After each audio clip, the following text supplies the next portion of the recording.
Hey, great Monday evening. It is a beautiful evening in the city of Brownsville, Texas, and I am not at the studio. I am actually at home, and you could probably tell because for some reason it makes me. Yeah, I should fix the color. This makes me very, very bright, and it's because I'm actually looking at the screen, and it's kind of hard to control the light as it's coming down. But had to come to the house. I still going to come to the house to do the show as I'm doing in the evenings now. More than anything today, because I was not feeling well. Let's see, this late afternoon. Good evening. Good evening. Not feeling well at all. Actually, felt a little bit on the dizzy side, and still have that raging infection going on. And it seems like the medicine ain't cutting it. Were you Were able you to able get your to prescriptions filled? Huh? Were you able to get your prescriptions filled? Yes, and thank you to Autry's Pharmacy. Uh, you know, you always try to stay as local as possible. And let me say, I am really considering the only thing that with Autry's Pharmacy is that they are not in my that little circle. What is it called? That circle that you do with In coverage? huh? In coverage? In coverage. So I had to actually had to pay for my medication today, which is okay. Uh, for some reason, they don't take Blue Cross Blue Shield, and I always used to think that Blue Cross Blue Shield was one of the better insurances out there, but for some reason, a lot of pharmacies struggle with Blue Cross Blue Shield. Have you ever heard of GoodRx? That's the online one, isn't it? Basically, it's an app, but it can be used at a great variety of pharmacies, and it gives you discounts when you don't have insurance or when your insurance doesn't cover the medicine. I think someone gave me a card on that one sometime back. Hmm. My my concern, good evening, good evening. My concern really was, I wonder if uh, doctors here locally know that some pharmacies just don't cover, that don't carry certain medications. And I mean, it wasn't like one of those killer medications. It was promycin or something. Your antibiotic or what? It's called promethaz, promethazine, promethazine or something. I mean, I'm so really surprised that they did not cover it and they didn't have it. You know, and it's got a little coating in there, but not like coating like to get all wasted and stuff. Although sure Mhm. gonna try. But so I don't know. Maybe it'd be a good thing to continue to as much as possible. Visit our local pharmacies like Autry's. Although they are owned by individuals from out of the city, they tend to be on the smaller side. And we'll see what happens. I always liked using Los Ebanos pharmacy when it was open. They did close. Um, I think last year they closed, but they were the last local compounding pharmacy here in Brownsville. Hmm. There was another one on Central Boulevard. It was a starting up pharmacy, and that one was locally owned. But I guess the competition in regards to going to these major ones like CVS and Walgreens, Hmm. and you'd think, and this is one of the reasons why after HEB couldn't fulfill my prescription, I thought, well, just send it to CVS. And I've had my not so tender moments with CVS, so I shied away from them, especially like with oh crap, and I didn't take my Ozempic. Especially with my Ozempic shot, that one I could get at HEB without an issue. But again, How uh, long have you been on Ozempic? I don't know, 3 months. Do you take it? You take it for the pre-diabetes, or you take it for your weight? Mm, more the weight than the diabetes. right? Probably a little bit of both. But I'm not. I don't suffer from diabetes. I used to be on metformin when I was borderline diabetic, Mm. but I'm not diabetic. My mom just started on Ozempic, and so I'm hoping that it helps her. Love you too, Baba. Let me tell you, if it's in regards to the weight, I lost a Yeah. good amount of weight. Uh, Miss Lamas, good evening, good evening. Hello, good evening. You probably have side effects from the medication. Maybe all of a sudden I just started to feel real crappy this afternoon, and I was at my parents' office, and fortunately for me, I didn't have a car. I Avram had brought my car to the house because he had left his vehicle here, and went off. And he left with me in the morning, then came back to pick up the kids. Left my car here, brought his car. So I was without a vehicle, which turned out to be a blessing because I didn't have to drive feeling all cruddy, which is good. Get your RX in Matamoros less than your deductible. Yeah, part of the problem is I'd have to find a doctor in Matamoros that will transcribe my prescription from English to Spanish because it did have coding. And one of the things that I found in Mexico, it's very hard to get coding and a lot of the other type of narcotics in Mexico. It's a lot harder than a lot of people would think. You would think that you could get almost anything in Mexico. It's not the case. I know that you could do tramadol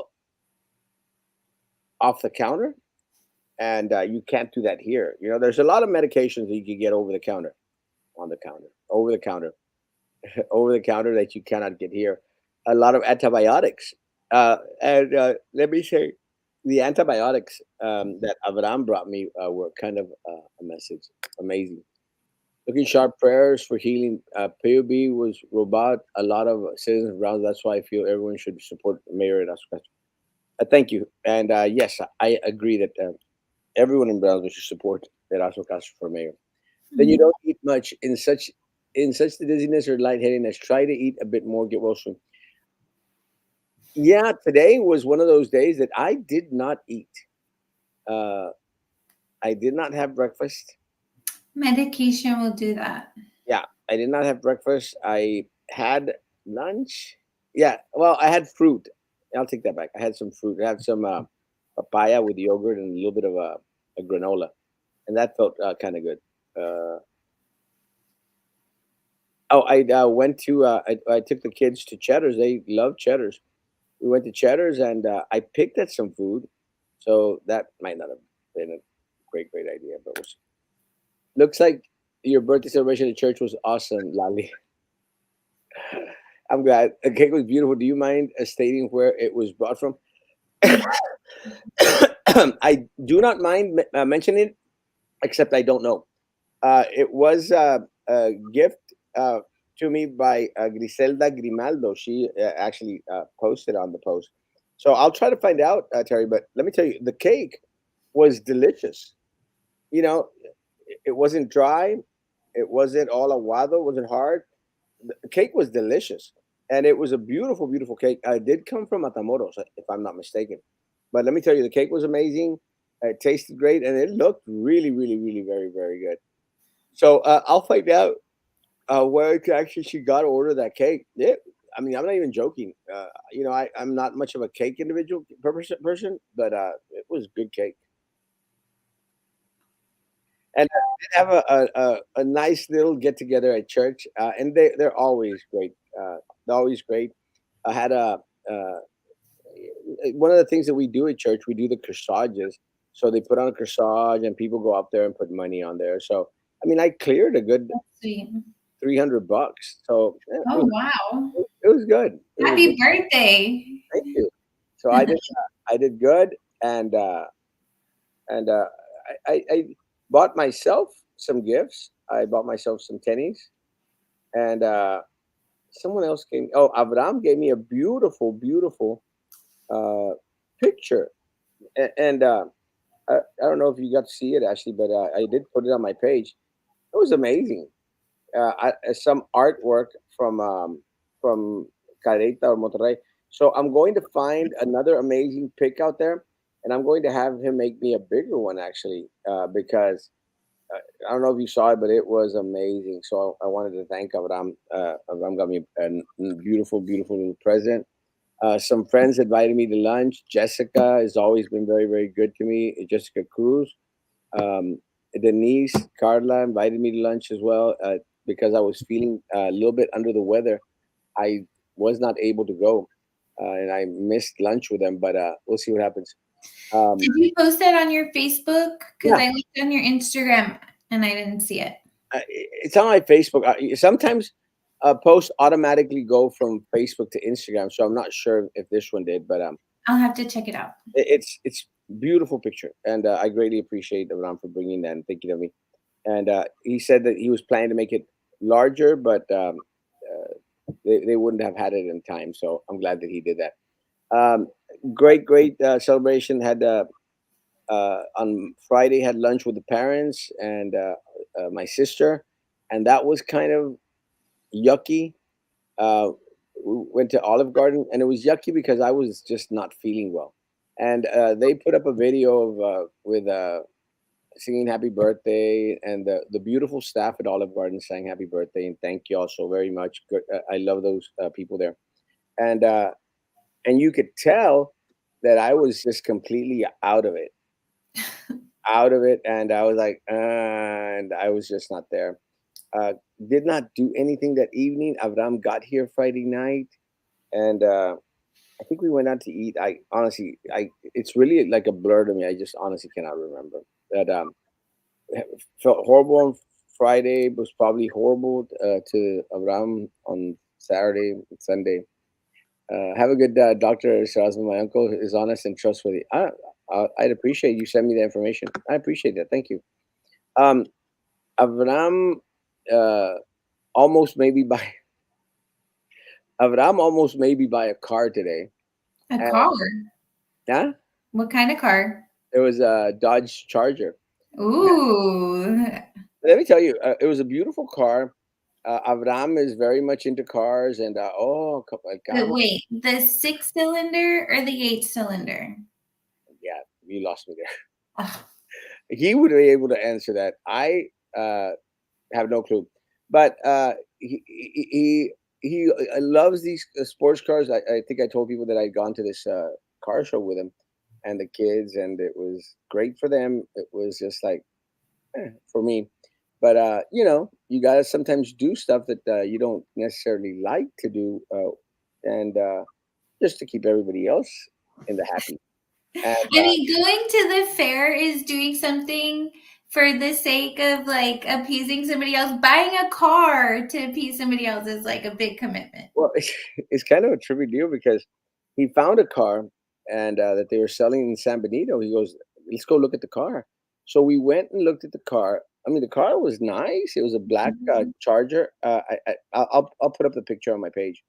A black Charger, and the kid who was trying to sell it to us sent us a picture of the title and everything. And Avram got someone to run a Carfax on it, so it wasn't stolen. It was, seemed to be legit. They Mhm. wanted they wanted X amount of dollars for it, but so I told Avram, why are you spending so much money on a damn car? He goes, well, I'm not. You're going to have to lend me the money, and then I'll pay you. I'll give you the money because I left my money in Mexico. And I said, yeah, I don't think I want to do that. But he uh, he Did didn't, he, he didn't, Frankie? yeah, I didn't get a damn thing from Frankie. So thanks. Um, s- but that's good to remember. But So we went and saw the car. Great car. I said, Ram, you don't need a Dodge Charger vehicle. You've got four kids, bro. One of them's already, That's going. not a family car. It's not a family car. Not a family You know, car. I said, get a bigger car where you could transport everyone. We're planning on going to Six Flags to take the kids to Six Flags this year. We need a halfway decent car so we could all fit comfortably. You need a van so you can all fit comfortably. Maybe not. A I'm terrain, a terrain. I not don't know. not going to do the. Actually, I almost bought think it was a Tahoe or something, well, Mhm. something or other. I thought that would have been a good family vehicle. Yeah, that's a big. I told him, Ram, start thinking about family. I mean, Andre is 6 years old.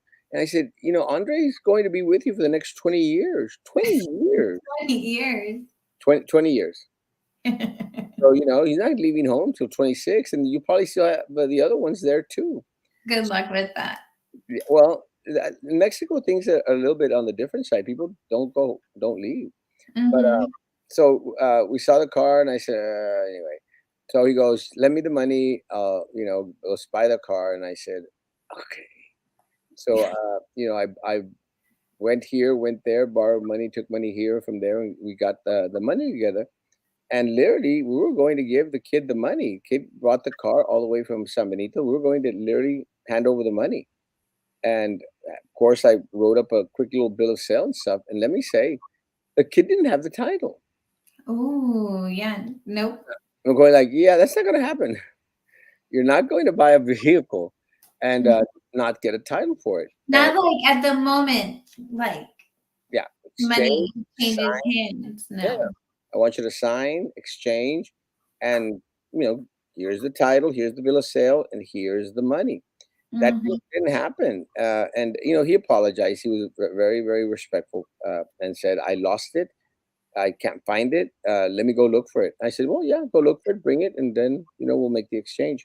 So we'll see if he finds it tomorrow or the next Well, couple. he can always apply for a lost title or something like that, but he's gonna have to wait to legally sell it, without any problem. I, But I don't know if that's what he wants to do. He might not get a call back. yeah, and again, what I said to him, I said, you could go to FAR. 'Cause y'all could go to FAR and pick up a title in Mm. 30 minutes. You just got to go there to the DMV, and they'll make you a copy of a title. It's not the blue title; it's the brown title, I think, but it's worth as much. So it didn't happen. I'm glad you're talking about the taste. That's important. But I am impressed with the decorations. Oh yeah, very very beautiful, beautiful cake. Mm. Um, Beautiful, beautiful cake. Definitely. They made it rain for you. Yeah, yeah, $300. Yeah. They did good. I love my church. But so no car as of yet. So I did not have to fork over money as a loan to Abraham. So that's actually a good thing as well. Uh, Let me say one of the things that I think that I, we were just having a conversation inside our group is guys. I think y'all know we are running for mayor of the city of Brownsville. Eat healthy and nap at noon or after 2 p.m. for a couple of hours away from people and phone like Mexico does. The siesta, I do it and it helps. Let me tell I could do a good 15, 20 minutes of nap time, a little siesta, and I feel amazing. I get re-energized. So yeah, I buy that 100%. Good evening. Good evening. The frame was nice. Thoughtful gift. You must admit, it was amazing. It was beautiful. Hey, best friend. Yeah, no. Stroke that thing, cuzzo. Johnny sits. You need to slow down and recover and get ready for the campaign. Yeah, I'm glad that you mentioned the campaign. Let me say, guys, I had a couple of conversations with a lot of individuals that are planning to run for mayor of the city of Brownsville. Well, some individuals had a conversation with Arturo Trevino, who is still considering running for mayor of the city of Brownsville. And more power to him. Again, he is a friend. More power to him in running for mayor of the city of Brownsville. Had a conversation with Jane Nagy or Nagy. I'm not sure how that is pronounced, but I had a little conversation with him on social media, and we're going to meet up with him next week. Actually, got a call from text message from Commissioner de los Santos. It's that type of season coming in. Having these different conversations out there, I had a conversation with Susan Rubalcaba as well today, who formally announced that she will be a candidate for Mhm. At large at commission. large, commissioner at large A. Have not had a conversation with Tino Villarreal, who is the coach at St. Joe, who's also running for commissioner at large. And we'll probably meet up with him. Hopefully, the next couple of weeks. My nephew plays basketball for him, so plan to have a conversation. Wish everyone out there, luck and Godspeed. You want the ball to fall towards another way, but it is what it is. Este, we will not know who all is in the mix until February 17th. That is the last day to file. So we'll soon know. There's a lot you need to give. My God, so happy that Susan Gallagher is running for commissioner. Who is she running against? Again, right now, as of right now, the only other individual that has announced, again, not verified, is Tino Villarreal from St. Joe. And Cindy, have Carlos give me a call. I have a conversation, a very heated conversation with him. Uh, yeah, we have a conversation pending. I'm a little bit on the sad side with Carlos, but have him call me. I approve of this message. Thank you. Hey, Frankie. You're rich when you buy a car simply for traveling. Uh, you have grateful and appreciative nephews when you receive a gift. Ooh. A new dude. I keep getting campaign ads. Guy on Facebook. Um, he is actually paying for sponsorship, so you're going to see some of his ads. I don't do that. I don't buy sponsorships on Facebook just because it's the. I mean, I have a large. Have you started planning your first campaign event or anything like that? Are you going to do any round tables? Do you have anything? Yeah, one of the things that I've made mention and I've made mention in regards to running this campaign is I'm going to do it a little bit differently, uh, but uh, in the sense that I plan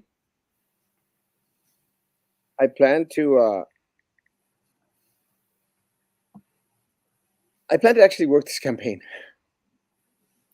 Well, it's just amazing, how many people are not connected on social media.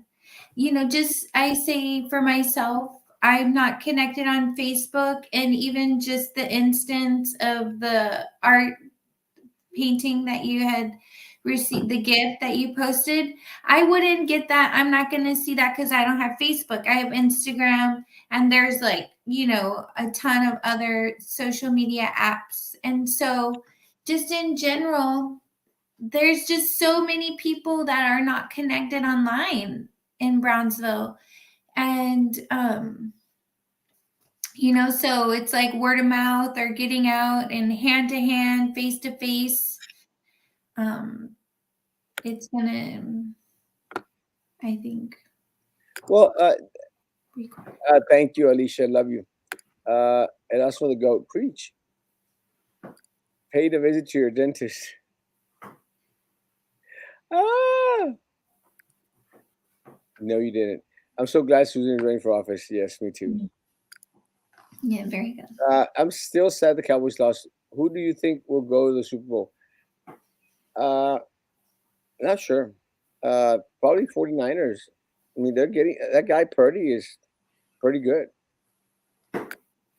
We need to back up Susan. Uh, Let me say one of the things that I hope that we could come together in is we really got to work this campaign. And I agree with Ashley in regards to it's got to be a boots on the ground campaign. One of the things that I've neglected to do in the previous campaigns is actually go out there and block walk. So, so I plan to do some block walking. I plan to go out there and do the door knocking, the meet and greets. I had conversations with the different individuals, and this is one of the reasons why I appreciate the signature parks part of running a campaign because you get a lot of individuals that come in and and say nice words to you and encourage you on.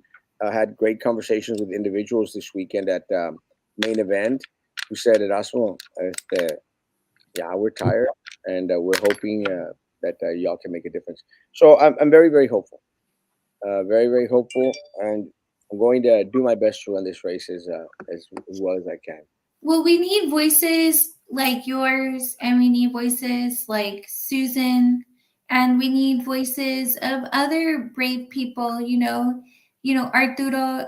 I don't know him personally, but I know that he's a brave person, and anybody actually who's gonna get up and put their name in the ring to run for any position, to hold any office, is brave. And we need people that aren't just brave enough to go out there and win an election, but sit in the seat and use their voice. Right now, we have people that have been brave enough to go out and run and win elections, but they're not actually brave enough to speak while sitting in that seat. And so there's that second element that goes along with holding office, and that's the representation part. We need people who are going to hold an office and actually represent people and constituents in Brownsville. And it's just like any single official can be contacted 7, 8, 10 times about a single issue, and still they don't feel that they owe the community a statement or to acknowledge those concerns. And this is unfortunate. It needs to change. It does need to change. And there's a lot of stuff. There's a lot of stuff that needs to change. And one of the things that I hope the city of Brownsville has matured enough.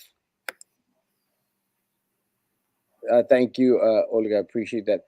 One of the things that I hope that the city has matured enough in is in regards to stop voting for the same people over and over and over again. We have two sitting commissioners right now that also, have filed to run for mayor of the city of Brownsville. I mean, have they not done enough to this city? Have they not raped, ravaged, and pillaged it enough? Well, That they're not representing anybody aside from themselves or special interests, because I tell you, Jessica, I she's not representing she's not representing me, and even just sitting as a commissioner, trying to reach her or reach anybody on the commission and get a response, like even Mr. Cowan, they don't answer emails. They don't feel a diligent due diligence to the constituents that send them a communication to communicate back. They don't feel any compulsion outside of whatever is motivating them and their special interests. And so it's just unfortunate, because if these people get reelected in a different office outside of the one they're currently occupying, which they've proven with this record to not be successful advocates for the citizens of Brownsville, then it's really a horrible reflection on us as a community for what we want for ourselves if we want to move forward and progress. Um, like, everybody needs to want change and to participate. Yeah, yes, and it's really very, very unfortunate because these individuals these individuals there have been given an amazing an amazing opportunity, a big blessing to be a blessing not only to themselves, and not just to themselves, but to the community as a whole. And it's just really very unfortunate that individuals that are seated in the city commission use their position, use the power, to continuously put money and wealth into the pockets of those individuals that help them get into office. And you see, nothing changes. Nothing changes by having John Cowan spend $200,000 on this race. And that's what he's going to spend. Nothing changes by having Jessica Tetreault spend $200,000 in this race, which is about the amount of money that she's going to spend on this race. Again, folks, you could be a fan of Jessica's, you could be a fan of John's. They're going to spend two. They're going to spend $200,000, $200,000 on a campaign that pays zero, zero. Why do you need to spend that much money on a campaign that pays zero? You know, I just, however much they're spending, I'm focused on why they don't actually talk. I mean, Jessica's had the opportunity to even be in a position where she could have the deciding vote, and instead of asserting what the people want, what representing in the interests of the people and the citizens, she went with the special interests, and she couldn't make a decision when there was an opportunity for her to have a deciding vote. So I don't understand how we can think that she's going to be our mayor and lead us when she can't get a single opportunity to show leadership, decisive leadership, and she just like failed. She crumbled, and she like a little pansy flower, just like wilted under pressure. And it's just, it's unfortunate, you but can't be our mayor. what Rudy says is very true because the perks are under the table, such as favors and stuff under the table. Look at how many people go into politics and become a millionaire. Oh, like our current mayor and Nerith Volansky, who became more of a millionaire. John Cowan, who became a millionaire by working by being on these housing boards and committees and buying up all this land, that they had privileged information and knowledge on. And again, guys, anyone out there that does not believe that these sitting commissioners or PUB board members had anything to do with continuously purchasing the property that Tenasca was supposedly going to use, and then selling it back at a pretty penny to us, the citizens of Brownsville, is just naive. Can I make a comment on this? And it's like, it's pertinent to what's going on because, on Thursday we have an ethics advisory hearing that's going to be coming up. And one of the things that I wanted to say tonight was that ethics advisory commission is in place so that people see these types of things, like improper land deals between elected officials and organizations, or people who sit on the board, the housing authority. Any board that's under the city is under the purview of the EAC. Now there's been a lot of changes, and I hope that this week, and like me myself, I can be an example that we have a new system that's in place with the ethics advisory commission, and people, like any person in the community, needs to be brave enough to come forward. You can make an anonymous complaint, or you can make a complaint with your name so that you can participate in the process.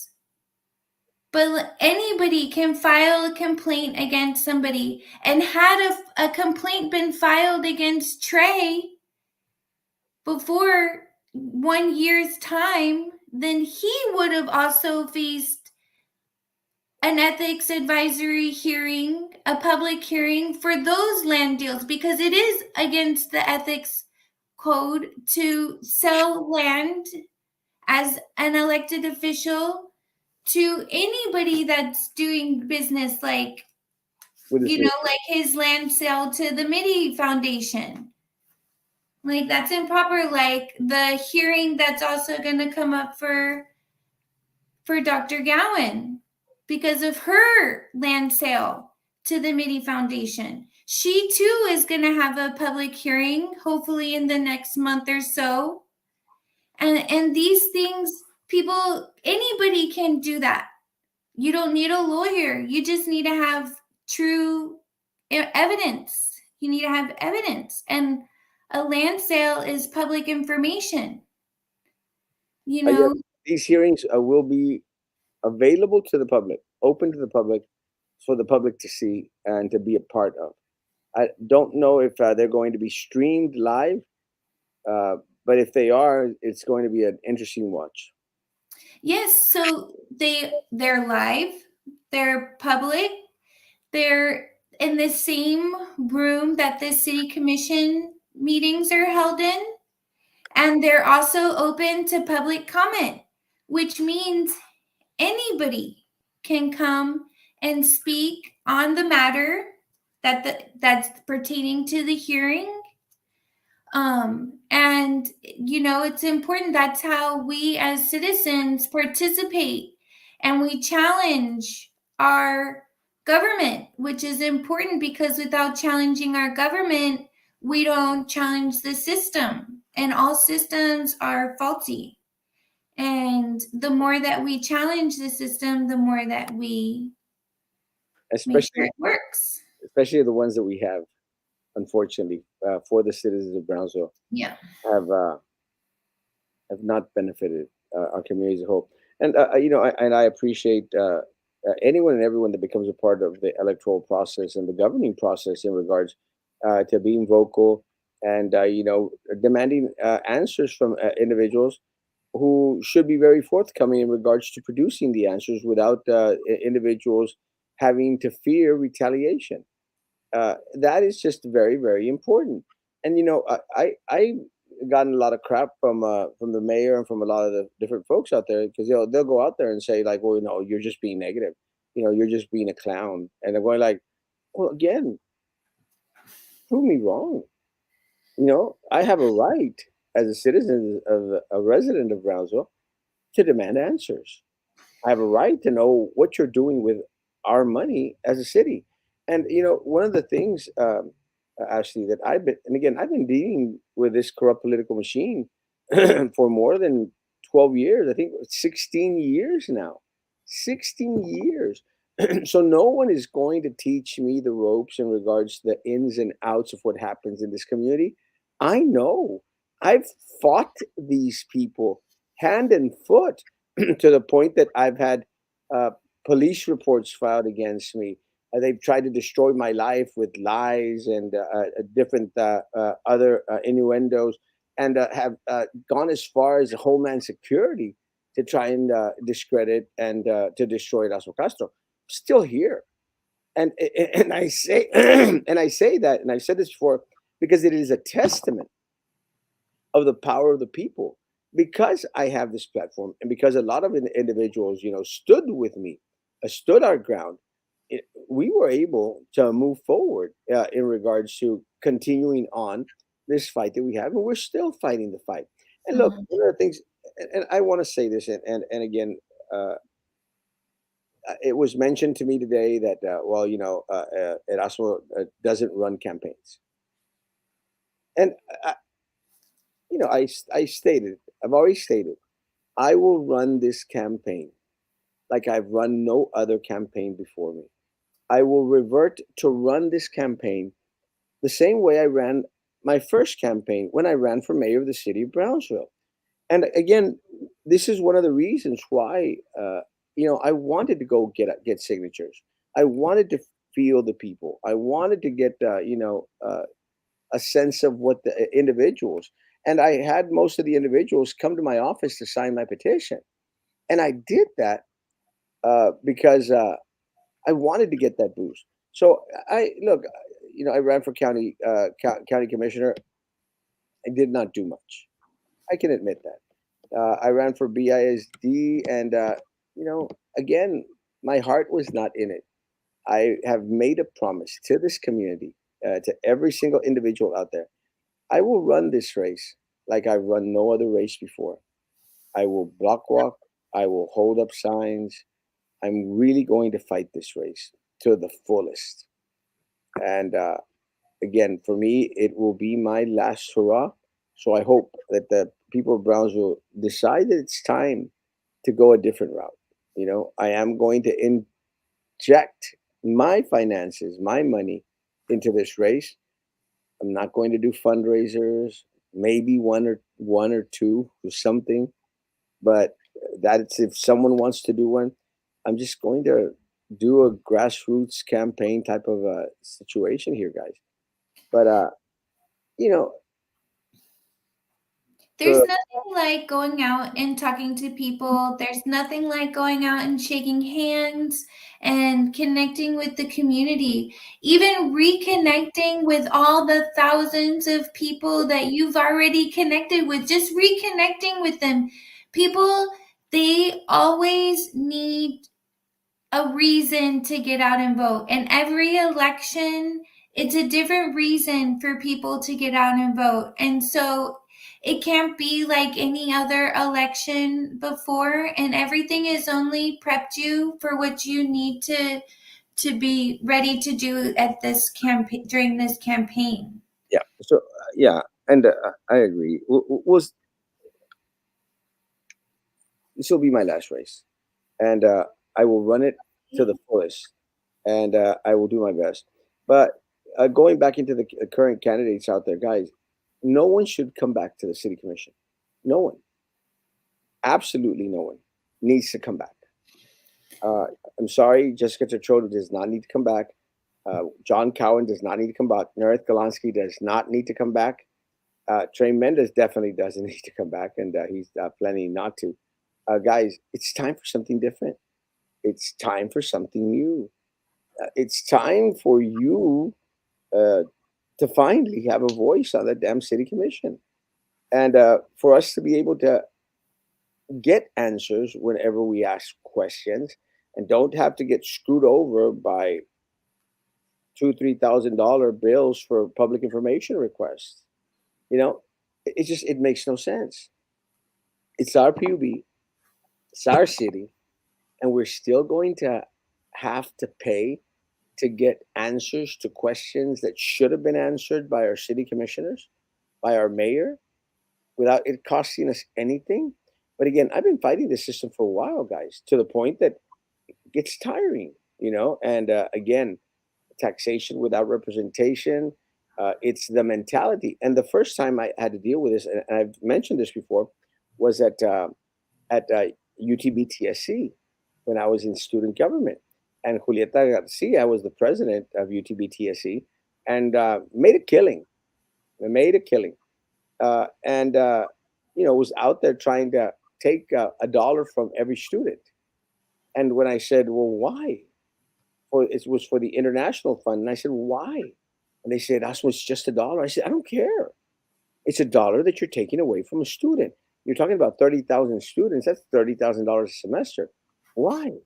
So this concept is exactly the concept that I think is how we can work our way back to find a number on what PUB took from us, Oh, yeah. from Well, this their customers.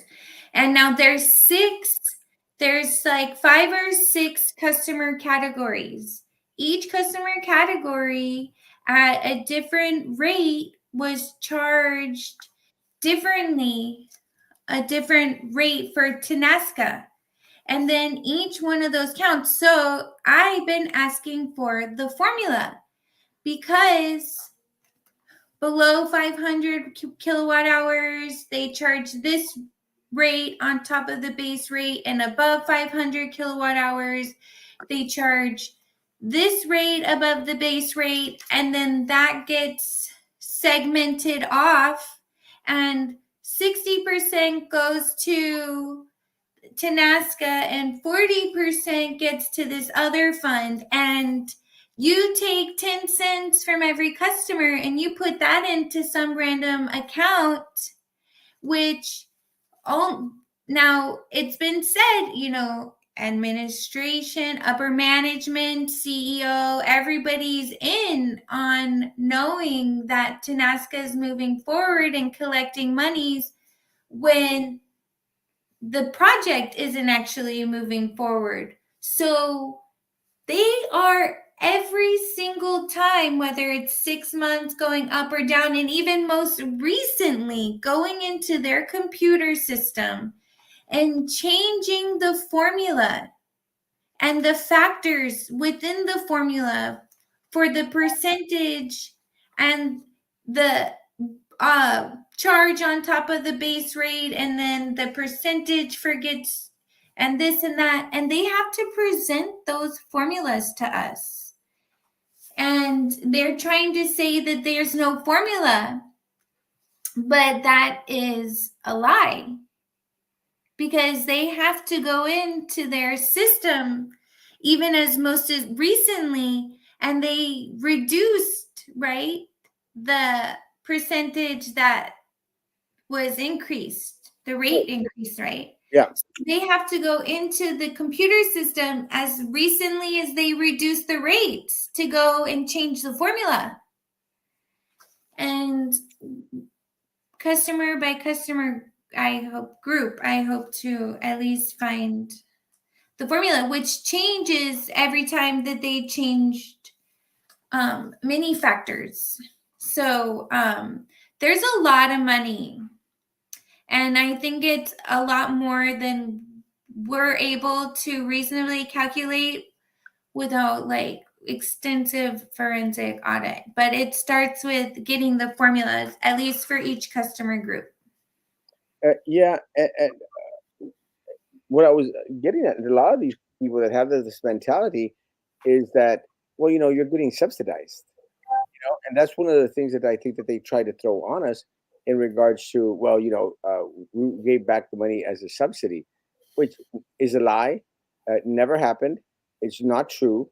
Uh, Well, how does it make sense when they increase the rates? Now they're subsidizing the rate increase. Like what is that? it makes no sense. It makes no sense whatsoever. But my concern is the mentality, is the handout mentality. And a lot of the individuals go out there and say, well, you should be thanking me because we really gave you back that Tinasca money as a subsidy on individuals who are going to pay greater bills. First of all, it didn't happen, guys. It's not true. I don't care how many times John Cowan is going to go out there and say that, because his buddy Sampaio on the PUB board and their protected cow, esta Sandra Science. Signs, whatever the hell her name is. The protected cows out there. La otra Sandra Langley, who is worthless. I mean, she's been on every board and committee out there sucking the blood money from the citizens of Brownsville. So again, Sandra Langley, Sandra, whatever the hell Signs her name is, the Sampayos, Jude Benavides, they all gotta go. They've been sucking this community dry, and then they come out with this crap like we'll be subsidized. And that was my issue back with UTBTSC, because when I said, well, I want to know what you're going to use my dollar for, and they said, Erasmo, why do you even worry? Most everyone here at UTBTSC, they get financial aid anyway, so it's not really coming out of their pockets. I said, are you stupid? This is the criminal mentality. It See, is. this is like why it just seems like to them, oh, it's not a big deal. It's not her. It's a victimless crime, because that's their criminal mentality. Well, again, they make light of a situation to the point where it's just, why should you care? It's not really your money. Yeah, And victimless crime. and my answer to them back then was, it is my money, because it's one less dollar that I will be able to put in my pocket, because you want to force take it from me, so you can decide what you're going to do with my $1. And I don't This care if is it's $1. exactly how we got 36% rate increases and nobody asking the PUB board to explain why. And then any explanation that they got, they all said, with their eyes rolling in the back of their head like ding dongs and never asked any questions. Nothing. And then, if anybody was sophisticated enough to look at a graph when their eyes crossed because they didn't understand what they were reading, they weren't brave enough to say, I don't understand. Please explain to me like I'm a third grader. No, they were yes people. And all they did were say, yeah, yeah, yeah, yeah, yeah. And they now look at the position we're in, and they're all yes people. And what's wrong is that these people think, oh, they needs to be a litmus test to get onto one of these boards. Like now the CRC is considering, oh, in order to get on the BPUB board, you have to be able to pass some test. Well, look at all the dingbats we got on the BPUB board that now are saying we didn't understand anything. That's why we said yes, yes, yes, yes. And what does it matter? So they could pass some test, like they know how to do some algebra equation, like that allows them to get on the BPUB board now. No, what they do is now they're trying to make hurdles so that regular people who would be brave enough to say, I don't understand, please explain this to me because I have to go back to my constituents and I have to explain to them why I want to raise their rates 36%. And no, we don't have anybody brave like that. And we want to stop brave people from getting on there. And stupid people are not brave, or are brave people, right? So, because all the smart people are not brave. So, all the stupid people must be really brave, and we can't put them on a board. So, they want to create hurdles. And then the other thing I have to say about the board appointees and stuff like that, I think that the CRC needs to consider a retaliation rule to the charter so that they can eliminate this jurisdiction, because they want to give the EAC an opportunity so anybody can say, no, we need a fair hearing to say we're not guilty of a crime and that we should keep our position. So I think they should put a retaliation clause in the charter or a rule so that board members can file complaints if they're being retaliated against. And that's the same with anybody in the city who's being retaliated against by elected officials. They can also file a complaint against them for retaliation. And then everybody's happy. The contracts that are more important than the success of city projects. How will you prevent illicit business deals and lootings? Again, open it all up, Orlando, in regards to being truly transparent and making sure that anytime that there is any form of conflict of interest, to make sure to report. And one of the things I think that Ashley mentioned, guys, we need to set the CRC committee needs to actually do their job and set in the charter some type of criminal prosecution against anyone out there who does deals under the table, who hires out there their compadres, who makes sure that someone gets a cushy job, that that they aren't conflicted, that you can't get from point A to point C without actually necessarily going through B. And one of the things I think I've shared, Rolando, is that it's really unfortunate when there is a dot here and a dot there, and there's nothing to connect it in between. And then our local elected officials get all upset and their panties in a wad when you start to question them. Like, how dare you go out there and question anything that we're doing? That's and your job, Rolando, is to make sure that you continuously go out there and question anything that you suspect to be illicit, to be dirty deals, and to be the raping and ravaging of the city. And that's what we do.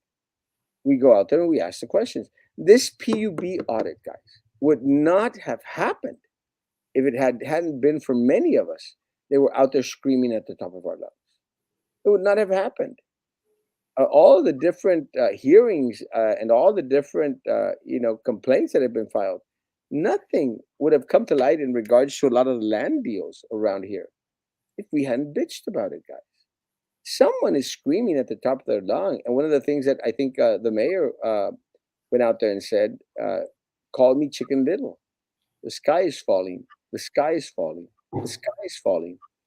And let me say, as soon as we found out that the mayor was trying to pocket money from BCIC, and I think Joe made a good comment in regards to he's fixing up that Coca building. He might have already gotten those funds because they don't give up, guys. They just find different ways on funneling that money back into their pocket. So again, don't know, but he and all the other commissioners should not feel offended that we go out there and ask questions in regards to the money that should be going to the people here in the city of Brownsville. It is us doing our due diligence and their responsibility as servants of this community is to provide the answers. So, Orlando, we need transparency. We need prosecution to anyone and everyone who makes a buck off the backs of the poorest community in the country. Well, I think that there's like also one thing that really lacks in some of our elected officials, and that is the actual understanding that they're in a position above, like, they represent the people, right? And the people should be like above them, right? But they are above us in the sense when it comes to the management and the happenings of everything going on in the city. And because of their position as that official, they are then held to a higher standard than people in the community. As an elected official, you're held to a standard where you have to, well, you're supposed to be making decisions to the measure of a moral code. You're supposed to be making decisions beyond yourself, thinking of people in the community, putting them first. And this is lost with some of our officials where they feel that they're compared, they like, oh, because I'm being treated, I'm going to treat in a very unofficial manner everybody, our people. And this is, there's like a prestige that should come with being an elected official. People look up to you. You have a moral authority of over people because you're an example in the community. This is lost with some of our officials. I And 100%. and I hope that this Thursday some of this is, it won't, it's not like gonna change, right? Like after Thursday, oh, there's no like great change that's gonna be happening on Thursday, right?